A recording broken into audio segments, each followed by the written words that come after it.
안녕하세요. 셰프언니 한지원입니다. 오늘은 여러분들의 가장 큰 고민인 섹스리스에 대한 이야기를 나눠보겠습니다.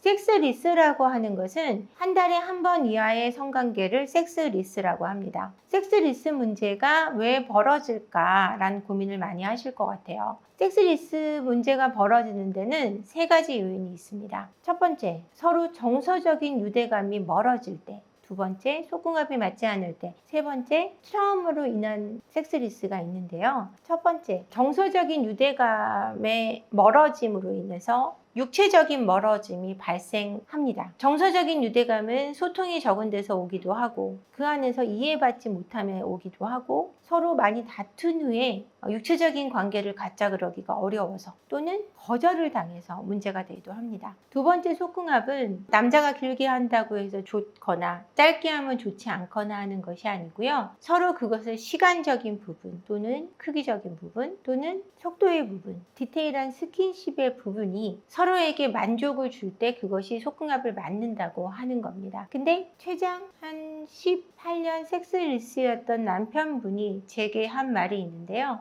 아내가 내가 관계를 가져도 만족스러워하지 않는 모습 때문에 관계를 갖지 않게 됐다. 그래서 본인은 그 긴 시간 동안 자위를 통해서만 해소를 해왔는데 아내는 부부관계를 원하는지를 몰랐다. 이렇게 얘기를 하셨어요. 그 사례는 아내분이 외도를 한 사례였거든요. 그러니까 남편분은 서로 만족하지 못하니 서로 각자 해결을 하는 게 맞다. 또는 여성의 성욕은 크지 않다라고 믿었던 부분에서 가정에 문제가 발생한 것이었습니다. 세 번째, 트라우마적인 부분은 어떻게 생기냐면 아이를 갖기 위해서 장기간 배란일에만 관계를 가졌을 때 남편분들이 내가 수소가 된 것 같다라고 이야기를 하시면서 섹스리스를 선택하게 되고는 합니다. 이처럼 정서적인 유대감이 멀수록 육체적인 유대감도 멀어지게 하고 육체적인 관계가 멀어질 때 정서적인 유대감도 멀어지게 되어 있습니다. 이처럼 섹스리스로 인해서 저희 상담소에 오시는 분 중에는 최장 10년 또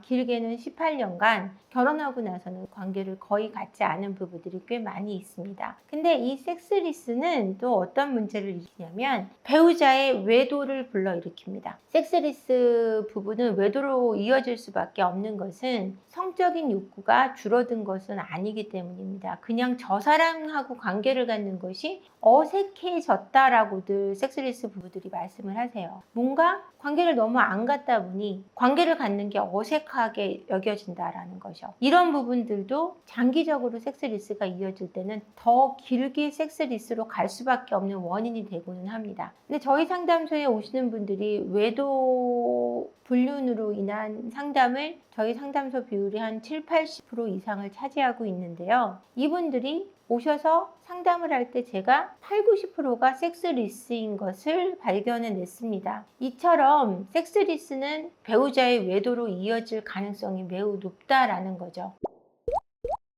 한쪽이 잠자리를 거부하는데 어떤 심리적인 이유가 있는 걸까요? 심리적인 이유는 분명히 존재합니다. 제가 상담 사례에서 보면은 한 3번 이상, 또 많게는 5번, 더 많게는 10번 이상 잠자리를 거부당하면 더 이상 그 사람에게 잠자리를 하자는 얘기를 하고 싶어지지 않아요. 그래서 심리적으로 내 자존감이 무너지면서 저 사람이 원할 때도 내가 들어주고 싶지 않거나 또는 저 사람이 나를 싫어한다라는 생각이 드는 거예요. 나를 인정해주지 않는다, 인정받지 못한다라고 느끼게 되거든요. 여성성, 남성성이 저하되는 겁니다. 이랬을 때 섹스리스로 이어지는 확률이 굉장히 높고요. 아까 제가 말씀드렸다시피 배란일에만 관계를 가졌을 때 내가 사랑 같지가 않고 씨를 주는 소 같다든가 아니면 씨를 받는 씨바지 같다라고 느낀다든가 이런 식으로 느꼈을 때 성관계에 대해서 흥미나 어떤 욕구를 느끼지 못하게 되는 사례도 상담 사례에 꽤 많이 있었습니다. 그러니 심리적인 부분이 없다고 할 수 없겠죠. 내가 자신감을 굉장히 잃어버릴 때 그 섹스를 하기가 어려워지고 내가 여성적으로 남성적으로 매력적이지 않다고 생각할 때 성적인 기능이 굉장히 떨어지거나 또는 수동적인 형태로 변하기 때문에 이 심리적인 부분을 떼놓고는 성을 또 이야기할 수 없을 것 같습니다. 예전에 다큐에서 아내가 폴댄스를 배웠는데 본인 스스로 굉장히 여성으로서 아름답다는 생각을 가지게 됐다고 해요. 그 뒤로는 남편과의 성관계가 훨씬 즐거워졌다라는 인터뷰를 제가 본 적이 있습니다. 이처럼 본인 스스로를 어떻게 느끼는가가 성관계를 더 활성화를 시키기 때문에 거절당하고 남성이나 여성으로서의 가치가 폄하됐을 때 성관계를 거부하거나 성관계를 할 수 있는 욕구가 떨어지게 되어 있습니다. 이젠 그냥 가족 같아서 라는 표현을 어떻게 해석해야 할까요?